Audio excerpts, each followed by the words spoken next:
इंसान इस दुनिया में आके हमेशा एक डिमांड करता है अल्लाह ताला की ज़ात से कि अल्लाह मुझे इतना पैसे अता करके मेरी ज़िंदगी आसान हो जाए। इंसान सिक्योरिटी मांगता है ना, अल्लाह ताला की ज़ात से भी सिक्योरिटी मांगता है कि मुझे औलाद अता कर, मुझे पैसे अता कर, मेरे पास इतने पैसे होंगे जब कभी मुश्किल वक्त मुझ पर आए तो मैं बड़ी आसानी के साथ उसको हैंडल कर पाऊँ। बाद लोग दुआ करते हैं कि अल्लाह मुझे इतना पैसा अता करके मैं लोगों की सेवा कर सकूँ, लोगों की खिदमत कर सकूँ, अल्लाह तेरी राह में खर्च कर सकूँ। तो इंसान के अंदर ये एक शदीद ख्वाहिश होती है, इंसान इसके लिए मेहनत भी करता है। और खाली इंसान मेहनत नहीं करता बल्कि इंसान अल्लाह ताला की ज़ात से तड़प कर दुआ मांगता है कि मुझे नेक औलाद और वसी रिज़्क़ अता कर। और अल्लाह ताला की ज़ात ने ये वादा भी किया हुआ है कि तू मुझसे मांग, मैं तुझे अता करूँगा। देखो इसके अंदर ना दो तरह के लोग आप इस दुनिया में देखोगे। नंबर एक, ऐसे लोग जो मुसलमान भी हैं, अल्लाह पर यकीन भी करते हैं, लेकिन उनका मानना है कि ये कायनात जो है ना, ये यूनिवर्स जो है, ये अल्लाह ताला की ज़ात ने एक ऐसा सिस्टम बना के रखा हुआ है कि तुम खुद को वैसा बना लो, कायनात के कुछ रूल्स हैं उनको तुम फॉलो करो तो अल्लाह ताला की ज़ात तुम्हें रिज़्क़ अता करेगी।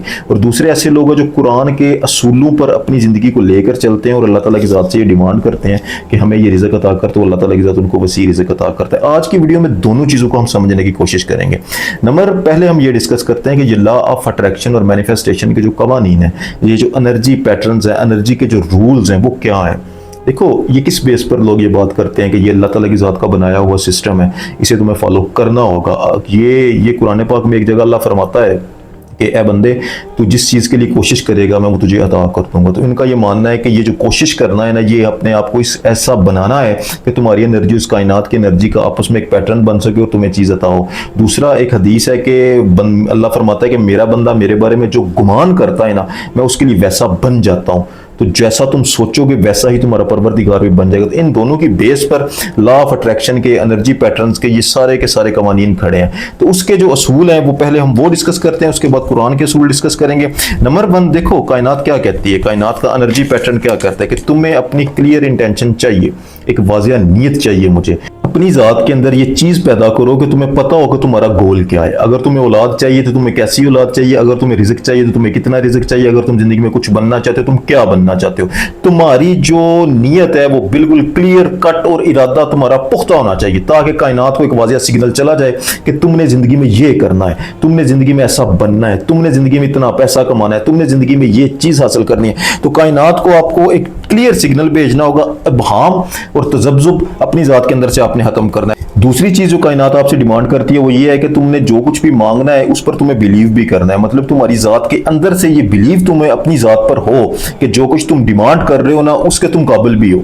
मतलब ये ना होना चाहिए कि तुम कुछ ऐसा मांग रहे हो कि जिसके काबिल तुम खुद को ही नहीं समझते कि मैं तो इस काबिल ही नहीं हूं, बस मैं दुआ किए जा रहा हूं। तो कायनात का ये असूल है, एनर्जी का ये असूल है कि वैसी चीज़ तुम्हें जिंदगी में नहीं मिलेगी, क्योंकि तुम्हारी ज़ात के अंदर ही ये झूठ मौजूद है कि तुम एक झूठ बोल रहे हो, तुम एक फ्रॉड कर रहे हो कि तुम ऐसी चीज़ मांग रहे हो जिसके तुम काबिल नहीं हो। तो अपनी ज़ात पर तुम्हें बिलीव भी रखना है जो कुछ तुम डिमांड कर रहे हो। Number three, visualisation. तुम अपनी ज़ात को ऐसा बना लो, ऐसा तसव्वुर कर लो, अपनी सोच को ऐसा बना लो कि जैसा तुम बनना चाहते हो।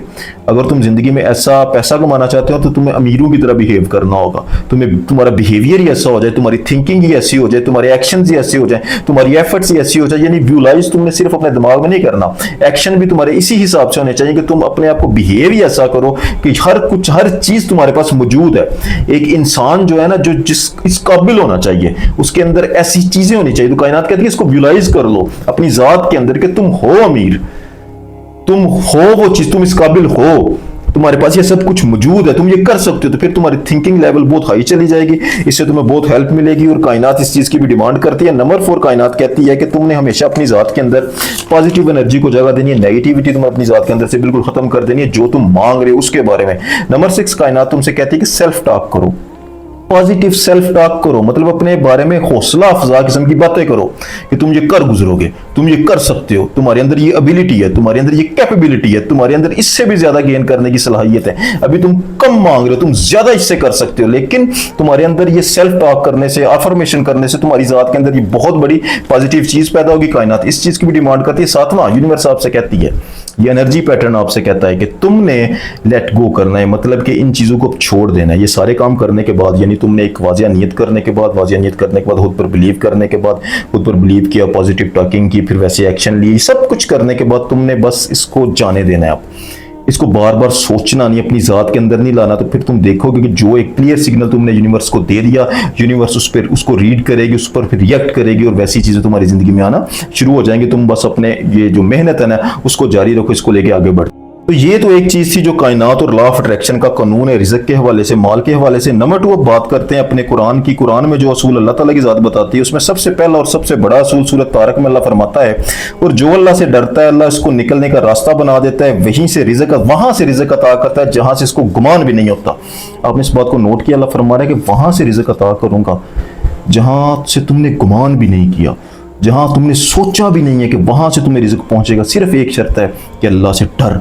ये क्या चीज़ है? तकवा। तकवा की डिमांड तुमसे तुम्हारा रब करता है। तकवा क्या चीज़ है? अपनी इनर को तुमने इस काबिल बनाना है कि तुम्हारी ज़ात के अंदर मुत्तकी पैदा हो, तुम्हारी ज़ात के अंदर कोई प्लीद शख्स ना रहता हो, तुम्हारी नीयत साफ हो, दिल रुई की तरह, आईने की तरह साफ हो।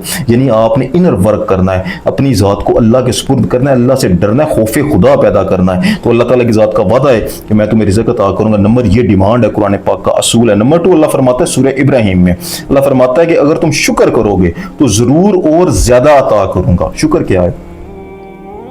मुतमईन, नफ्स से मुतमईना अल्लाह डिमांड करता है कि ऐ बंदे अपनी ज़ात को मुतमईन रख, सेटिस्फाइड हो जा।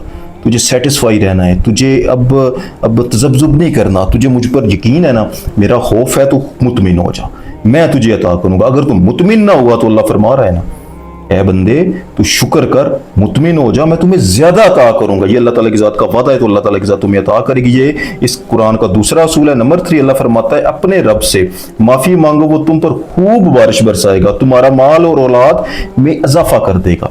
सूरह नूह, अल्लाह ताला की ज़ात का फिर वादा। ये क्या चीज़ है? Inner work.